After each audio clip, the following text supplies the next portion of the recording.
안녕하십니까. 법무법인 율촌의 안범진 변호사라고 합니다. 작년 1월 27일 중대재해처벌법이 시행된 이후에 벌써 2년이 훌쩍 넘었습니다. 그동안 다양한 중대재해가 발생했고 수사기관에서 처리가 되었거나 처리 중에 있습니다. 특히 최근에는 대표이사가 아닌 회장이 기소된 사례가 있었고 또 최초의 중처법 위반 유죄 선고까지 있었습니다. 현 시점에서 그간의 중대재해처벌법 위반 사건의 시행 경과 등을 점검해 볼 필요가 있다고 생각했는데 다행히 이런 좋은 기회가 있어서 발표할 기회가 있어서 저는 기분이 좋습니다. 먼저 이 중대재해처벌법, 앞으로 중처법이라 약칭하겠습니다. 중처법 사건 처리 현황에 대해서 조금 설명드리고자 합니다. 2023년 3월 31일, 그러니까 지난달 말 기준으로 중대재해처벌법 위반으로 검찰 기소가 총 14건이 있었습니다. 그리고 검찰 불기소가 1건이 있었고요. 중대재해처벌법 위반 법원 선고가 1건이 있었습니다. 그거는 4월 6일 날 있었고요. 그런데 작년 12월 31일까지 중처법 위반으로 노동청에서 기소 의견 송치된 게 총 34건이고 그 다음에 내사 종결된 게 총 18건이 있었습니다. 그렇게 이 중처법 위반 14건 기소되고 1건 유죄되고 1건 혐의 없음되고 이런 거에 대해서 제가 좀 의무 위반 유형하고 그 다음에 문제되는 법률적 쟁점 이 부분을 좀 약간 쪼개서 분석을 해서 좀 설명을 드리고자 합니다. 이게 최초 기소 사례인데요. 먼저 창원 소재 에어컨 부품 제조업체 사례입니다. 이 최초 기소 사례 그리고 최초 불기소 사례도 됩니다. 김해 소재 자동차 부품 제조업체 사례고요. 이게 2022년 2월경 사고는 발생한 건데요. 6월 27일 날 기소 그리고 불기소가 동시에 있었습니다. 내용은 유해 물질이 포함된 세척제를 사용함에도 국소 배기장치 설치 미비 등으로 독성 간염 증상이 발병되었다는 취지입니다. 의무 위반, 중처법상 의무 위반 유형으로는 유해 위험 요인 확인 개선 절차, 관리 감독자 업무 수행 평가 기준 마련 이런 의무를 각 불이행했다는 거고요. 그리고 또 김해 소재 자동차 부품 제조업체는 불기소가 되었는데 그거는 그 이후로는 위험성 평가, 예산 편성 등 일부 미흡 하긴 하지만 대체로 법 취지에 부합하고 그 중처법으로 처벌할 정도의 불이행은 아니었다는 취지로 불기소가 된 바 있습니다. 그리고 법률적 쟁점은 이게 과연 인과관계가 있는지가 법률적 쟁점이라 할 수 있겠습니다. 대구 공장 신축공사 현장 하청 근로자 사망 사건 기소 사례입니다. 사고 자체는 작년 3월 29일 날 발생했고 기소는 10월 19일 날 기소됐습니다. 이 사건은 원청인 A사로부터 하도급 받은 B사 소속 근로자가 11m 높이 지붕에서 고소 작업대에 안전대를 걸지 않고 작업 중에 추락해서 사망한 사례입니다. 중처법상 의무 위반 유형으로는 안전보건 경영 방침을 마련해야 되는데 마련하지 않았고 유해 위험 요인 확인 개선 절차 마련하지 않았고 안전보건관리 책임자 등의 업무 수행 평가 기준 마련하지 않았고 하도급 업체 안전보건 조치 준수 여부 판단 기준과 절차를 각 마련하지 않았다는 취지입니다. 이 본건과 관련된 중처법상의 법률적 쟁점은 하도급 업체에 대해서 과연 원청이 책임져야 하느냐 이게 문제가 되고 있습니다. 다음으로 경남 고성 소재 선박 수리업체 사례가 있습니다. 사안은 2022년 작년 2월 19일 사고가 발생했고 11월 3일 기소됐습니다. 선박 수리공사 중 하청업체 근로자가 작업 중에 추락 방호망, 안전대 부착 설비가 설치되지 않은 10m 통로에서 추락한 사고이고요. 중처법상 의무 위반 유형으로는 안전보건관리 책임자 등의 업무 수행 평가 기준이 마련되어 있지 않았고 종사자 의견 청취 개선 방안이 마련되지 않았고 하도급 업자 안전보건관리 비용 기준이 마련되지 않았다는 취지입니다. 법률적 쟁점으로는 CSO, 본건은 CSO가 선임되었다고 주장했던 사안이거든요. CSO가 경영 책임자에 해당되는지 이거가 법률적 쟁점이라고 할 수 있습니다. 다음은 경남 함안 소재 철강 제조업체 사례입니다. 내용은 철강 제조 공장에서 설비 보수를 하도급 받은 협력업체, 이 협력업체는 원청 사업장에 상주를 하고 있습니다. 협력업체 근로자가 크레인에서 떨어진 방열판에 충격된 사고입니다. 중처법상 의무 위반 유형으로는 안전보건관리 책임자 업무 수행 평가 기준 마련하지 않았고 하도급 업체의 산업재해 예방을 위한 조치 능력과 기술에 관한 평가 기준을 마련하지 않았다는 취지이고요. 법률적 쟁점으로는 사내 상주 협력 업체에 대해서 원청의 안전관리, 감독 의무가 과연 인정되는 건지가 문제되고 있습니다. 고양 소재 요양병원 증축공사 사례입니다. 사안 개요는 작년 5월 14일 날 사고 발생했고 11월 30일 날 기소되었습니다. 그리고 이 사건은 올해 4월 6일 날 선고되었습니다. 경영 책임자 징역 1년 6월에 집행유예 3년이 선고되었고 회사는 벌금 3천만 원이 선고되었습니다. 내용은 원청인 A사로부터 철골 공사를 하도급 받은 B사 근로자가 안전대 없이 5층 약 16.5m 높이에서 앵글을 옮기던 중에 추락한 사고입니다. 중첩법상 의무위반 유형으로는 유해 위험 요인 확인 등 개선 절차 마련을 하지 않았고 안전보건관리 책임자 등 업무 수행 평가 기준을 마련하지 않았고 중대산업재해를 대비한 매뉴얼을 마련하지 않았다는 취지입니다. 법률적 쟁점으로는 하도급 업체 사고에 대한 원청의 책임이 되고 있고요. 유죄 취지는 이 법정에서 이 자백한 것으로 보입니다. 이 피고인께서 자백한 것으로 보이고 기존의 산안법 체제, 중첩법이 마련되지 않았던 산안법 체제에서는 처벌하기 어려웠던 원청 대표에 대해서 처벌하게 된 계기가 되었다고 했습니다. 이 중첩법의 하나의 큰 의의라고 할 수 있습니다. 고양 소재 상가 신축공사 현장 사례가 있습니다. 2022년 3월 9일 날 사고 발생했고 10월 30일 날 기소되었습니다. 원청인 E사로부터 철근 콘크리트 공사를 하도급 받은 하청업체 F사 소속 근로자가 크레인에서 떨어진 철근에 충격된 사고입니다. 의무위반 유형으로는 유해 위험 요인 등 확인 개선 절차 마련하지 않았고 안전보건관리 책임자 등 업무 수행 평가 기준을 마련하지 않았고 하도급 업체의 산업재해 예방을 위한 조치 능력과 기술에 대한 평가 기준을 마련하지 않았다는 취지입니다. 마찬가지로 하도급 업체 사고에 대한 원청의 책임이 문제되고 있습니다. 다음으로 경남 양산 소재 자동차 부품업체 사례가 있습니다. 이 건은 용융된 금속을 금속 주행에 넣어 주물을 얻는 주조기계의 찌꺼기 제거 과정에서 소속 근로자가 기계에 머리가 끼어서 사망한 사례입니다. 이 건은 방호장치 고장에 따른 사고 위험성 통보가 있었음에도 이를 수정하지 않았다는 취지로 기소된 건데요. 중첩법상 의무위반 유형으로는 유해 위험 요인 등 확인 개선 절차를 마련하지 않았고 안전보건관리 책임자 등 업무 수행 평가 기준을 마련하지 않았고 중대산업재해를 대비한 매뉴얼을 마련하지 않았다. 그리고 반기 1회 점검 보고에 따라 인력 배치 예산 추가 편성 집행 등 안전보건 관계 법령에 따른 의무 이행에 대한 필요한 조치를 이행하지 않았다는 건데 이것은 그러니까 반기 1회 점검 보고에 따라 이러한 사고 위험성 통보가 있었으면 이걸 수정했어야 되는데 수정하지 않았다는 취지입니다. 법률적 쟁점으로는 마찬가지로 하도급 업체 사고에 대한 원청의 책임이 문제되는 사례라고 할 수 있습니다. 다음으로 인천 소재 근린생활시설 신축공사 현장 사례입니다. 원청으로부터 공사 중 일부를 하도급 받은 하청업체 소속 근로자가 거푸집 설치 작업 중 거푸집이 무너지면서 철제 파이프에 머리를 부딪혀 사망한 사고인데요. 의무위반 유형으로는 안전보건에 관한 목표와 경영 방침을 마련하지 않았고 유해 위험 요인 확인 개선 절차를 마련하지 않았고 안전보건관리 책임자에 대한 업무 이행 평가 기준을 마련하지 않았다는 취지입니다. 마찬가지로 원청에 대한 하도급 업체 사고에 대한 원청의 책임이 문제되고 있습니다.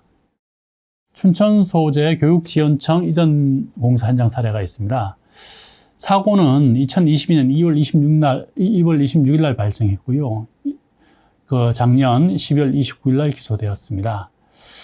춘천에 있는 모 교육지원청으로부터 청사 이전 공사를 도급받은 A사 소속 근로자가 철근 콘크리트 철거 작업을 하던 중 안전 난간 없는 이동식 비계 위에서 추락한 사고입니다.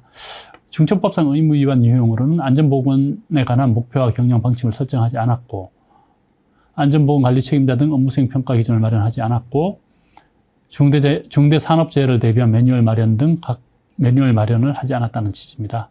법률적 쟁점으로는 본건은 건설공사인데 건설공사 발주자의 책임이 인정되는지 아닌지 등이 문제되었던 사례입니다. 다음으로 경남 함안 소재 수도시설 가압장 공사 현장 사례가 있습니다. 사고는 2022년 5월 19일 날 발생했고 작년 12월 29일 날 기소되었습니다. 원청인 A사로부터 수도시설 가압장 개선 사업 공사를 하도급 받은 하청업체 B사 소속 근로자가 굴착기의 붐을 붐대라고 있지 않습니까? 붐대 길게 늘어나는 굴착기의 붐대를 선회하던 중에 굴착기의 후면과 담장 사이에 머리가 협착되어서 사망한 사고입니다. 의무위반 유형으로는 안전보건관리 책임자에 대한 업무수행 평가 기준을 마련하지 않았다. 법률적 쟁점으로는 하도급체 사고에 대한 원청의 책임이 문제되고 있습니다. 제주대학교 생활관 공사 현장 사례가 있습니다. 사고는 작년 2월 23일 발생했고 기소는 12월 30일 기소되었습니다. 원청인 A사로부터 해체 공사를 하도급 받은 B사 대표가 굴착기로 굴뚝 높이 약 12m를 파쇄하던 중에 무너진 상부 콘크리트 구조물에 매몰된 사례입니다. B사 대표 자체가 그 피해자가 된 사례입니다. 의무 위반 유형으로는 안전보건에 관한 목표와 경영 방침을 설정하지 않았고 유해 위험 요인 등 확인 개선 절차를 마련하지 않았으며 안전보건관리 책임자 등 업무수행 평가 기준을 마련하지 않았고 종사자 의견 청취 개선 방안을 마련하지 않았으며 중대산업재해를 대비한 매뉴얼을 마련하지 않았다는 취지입니다. 법률적 쟁점으로는 하도급 업체 사고에 대한 원청의 책임이 문제되고 있습니다. 대구 소재 자동차 부품 제조업체 사례입니다. 사고는 2월 9일 날 발생했고 작년 사고로부터 1년이 더 넘었죠. 올해 2월 14일에 기소가 된 사례입니다. 원청 A사 공장에서 작업 중이던 하청 B사 소속 근로자가 압축 성형기에서 튕겨나온 플라스틱 공구, 그러니까 지그라고 표현하는 건데 플라스틱 공구에 머리를 부딪혀서 사망한 사례입니다. 의무 위반 유형으로는 안전보건 전담 조직을 설치하지 않았다. 그리고 유해 위험 요인 등 확인 개선 절차를 마련하지 않았다. 그리고 법정 인원수 이상의 안전관리자 배치를 이행하지 않았다. 입니다. 그리고 법률적 쟁점으로는 하도급체 사고에 대한 원청의 책임이 문제되고 있습니다. 다음으로 경북 성주 소재 상수도 공사 현장 사례가 있습니다. 그 사고는 작년 6월 8일 날 발생했는데 기소는 올해 3월 17일 날 기소되었습니다. 상수도 확장 공사 현장에서 상수도 부솔로 대매우기 작업 중에 청소하던 하청업체 소속 근로자가 후진한 굴착기에 치여서 사망한 사고입니다. 의무 위반 유형으로는 안전보건 전담 조직을 설치하지 않았고 유해 위험 요인 등 확인 개선 절차를 마련하지 않았다는 취지입니다. 법률적 쟁점으로는 하도급 업체 사고에 대한 원청의 책임이 문제되고 있습니다. 다음으로 최근에 다양하게 보도되었고 언론에 다양하게 많이 보도되었고 사실 본건이 이 사건이 중처법 제1호 사고입니다. 2022년 1월 29일 날 발생했으니까요. 그러니까 중처법 시행이 1월 27일인데 이틀 후에 사고가 발생했습니다. 처리는 올해 3월 31일 날 기소되었습니다.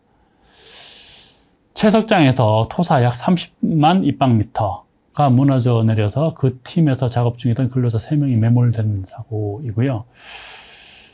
이 법률 의무 위반 유형으로는 유해 위험 요인 등 확인 개선 절차를 마련하지 않았고 중대산업재해를 대비한 매뉴얼 마련을 하지 않았다는 취지입니다. 그리고 법률적 쟁점으로는 중처법상의 경영책임자에 과연 대표이사가 아닌 그룹 회장님이 중처법상의 경영책임자에 해당하는지 여부가 문제되는 사례입니다. 그 이상으로 올해 작년 중처법 시행 이후 올해 3월 31일까지 검찰에 의해서 기소된 모든 사건을 다 살펴봤고 그 중에 의무 위반 유형을 하나씩 말씀드렸는데요.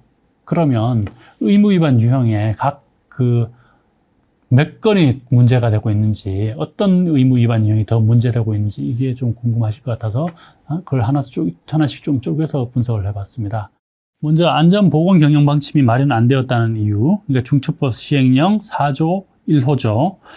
안전보건 경영 방침이 마련 안 되었다는 이유로 4건이 기소되었고요. 중처법 시행령 4조 2호, 안전보건 전담 조직을 설치하지 않았다는 이유로 2건, 중처법 시행령 4조 3호, 유해 위험 요인 확인 개선 절차를 마련하지 않았다는 이유로 10건, 그리고 시행령 4조 5호 남목, 안전보건관리 책임자 등의 업무수행 평가 기준을 마련하지 않았다는 이유로 11건, 가장 많죠. 전부 사실 다 포함되는 겁니다. 11건이 기소되었습니다. 약간 의외이죠. 저희가 사실 중체법 시행되기 전에 가장 문제되는 의무 위반은 무조건 유해 위험 요인 확인 개선 절차다 이렇게 생각을 했었거든요. 근데 실제로는 그것보다 안전보건 관리 책임자 업무 수행 평가 기준을 마련하지 않았다는 게 조금 더 많이 문제되고 있습니다.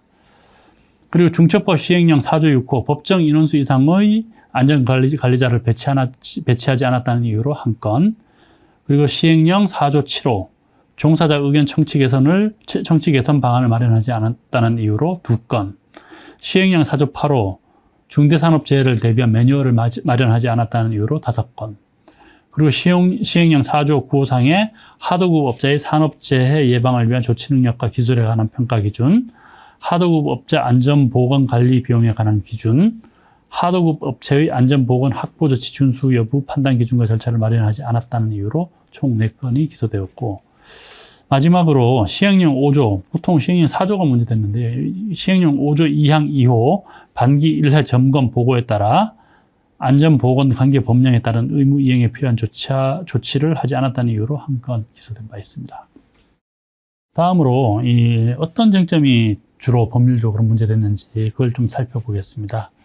먼저 인과관계가 존재하는지 여부가 상당히 문제가 된 사례가 있었습니다. 내사 종결된 사례가 작년 12월 31일 기준으로 12월 31일 기준으로 총 18건입니다.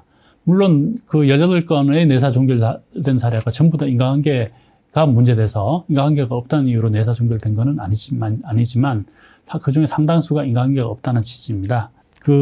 최초로 또 혐의 없음 된 사례가 작년 6월 27일 날 중처법 위반 김해 소재 자동차 부품업체 사례에서 중처법 위반 혐의 없음이 있었는데, 그때는 안전보건에 관한 종사자의 의견 청취, 유해 위험 요인 확인 개선 절차, 재해 예방 등 필요 예산 편성 등 법에서 정한 안전보건 관리 체계를 구축하여 미흡하지만 중처법 위반으로 처벌할 정도의 의무 불이행은 없었다. 즉 인과관계 없다는 취지로 혐의 없음 처분된 사례도 있고요. 그리고 또 부산 소재 아파트 옹벽 공사 중에 추락한 경비원 사례라든가 서울에서 분뇨 수거업자가 사망한 사례 등에서 사고 발생 과정이 이례적이라서 경영 책임자가 사고 위험을 미리 짐작하고 통제하기는 어려웠다. 즉 인과관계가 없다는 이유로 내사 종결된 사례 등이 있습니다. 그 외에도 사실 내사 종결된 사례 중에는 이 내인성, 질병, 평소 공사 현장에서 사망하긴 하였으나 질병에 의해서 사망된 경우로 부검 과정에서 밝혀진 사례들이 있습니다. 그런 경우는 내사 종결된 사례가 있습니다. 다음으로 원청에 대해서도 책임을 물을 수 있는지가 문제되고 있습니다. 중처법 시행 이전에는 원청 현장 소장이 산업법 위반으로 주로 처벌되고 원청 대표이사는 처벌되지 않는 것이 보통이었죠. 근데 중처법 시행 이후에는 원청 대표이사가 안전보건 확보 의무를 위반했다는 이유로 기소되고 있습니다. 그렇지만 아직도 원청 대표이사가 이게 책임을 물을 수 있는지 여부에 대해서 상당히 많은 사례가 다투어지고 있고 그건 향후 계속 지켜봐야 할 것 같습니다. 그리고 이 CSO가 경영 책임자에 해당하는지 여부라든가 회장이 경영 책임자에 해당하는지 여부에 대해서 많이 문제되고 있죠. 사실 우리 기소된 사례 중에 경남 고성소재 선박수리업체는 CSO를 선임해뒀고 수사 과정에서 CSO가 경영 책임자다 이 주장을 했습니다. 그렇지만 검찰은 CSO가 아닌 대표이사가 안전보건에 관한 실질적 최종적 결정권을 행사했다고 판단해서 대표이사를 기소했습니다. 그리고 현재 CSO를 선임했다는 이유로 대표이사의 책임이 없다고 다투는 사례가 다수 있거든요. 그렇지만 현재까지의 검찰 사건 처리를 보건대 CSO가 선임됐다고 해서 CEO가 CEO가 문제 안 된다. CEO가 경영 책임자가 아니다. 다투기는 좀 쉽지는 않아 보입니다. 3월 30일 날 기소된 양주 최석정 사고에서 보신 바와 같이 대표이사가 아닌, 등기된 대표이사가 아닌 회장, 뒤에 계신 회장님이 중처법상의 경영 책임자에 해당되는지, 회장이 기소되는 게 맞는지는 저는 아직 조금, 저 개인적으로는 좀 유보적인 입장이긴 한데요. 검찰은 지난 3월 31일 중처법 1호 사건인 경기도 양주시 소재 최석정 매물 사고에서 대표이사가 아닌 회장이 안전보건 업무에 대해서도 구체적으로 보고받고 실질적 최종적 결정권을 행사했다는 이유로 회장을 기소했습니다. 향후 재판 결과를 지켜봐야 할 것 같습니다. 이상해서 작년 1월 27일 중처법 시행 이후에 현재까지 이루어진 중처법 관련 사건에 대해서 의무 위반 유형별, 법률적 쟁점별로 간략하게나마 분석을 해보았습니다. 아직까지는 검찰에 의한 기소가 14건 밖에 되지 않고 또 법원 판결은 1건에 그치고 그렇기 때문에 아직도 이 처리 사례, 판례가 충분하다고 볼 수는 없습니다. 특히 그 법원 판결은 자백에 따른 판결로 보이기 때문에 우리가 참고하기에는 조금 부족한 면이 있지 않은가 싶습니다. 그렇지만 계속 지금 사례가 쌓여가고 있거든요. 그래서 향후에는 좀 더 중처법 위반 사건 관련해서 조금 더 사례가 쌓이면 명확하고 구체적으로 분석을 할 수 있을 것 같습니다. 그리고 또 궁금해 하시는 것 중에 하나가 신병 관련이지 않습니까? 중처법 관련해서. 신병 관련해서는 모두 불구속 기소가 됐습니다. 즉, 중처법 위반 관련해서 구속 기소된 사례는 없습니다. 그렇지만 제1호 기소, 최초 기소인 창원 소재 에어컨 부품업체의 경우에는 검찰에서 구속영장을 청구한 바 있습니다. 법원에서 기각되었고요. 그렇기 때문에 무조건 구속이 안 된다 이렇게 생각하시는 것은 위험할 것 같고 그 부분에 대해서도 계속 신경을 곤두세워서 지켜봐야 할 것으로 보입니다. 예, 이상입니다.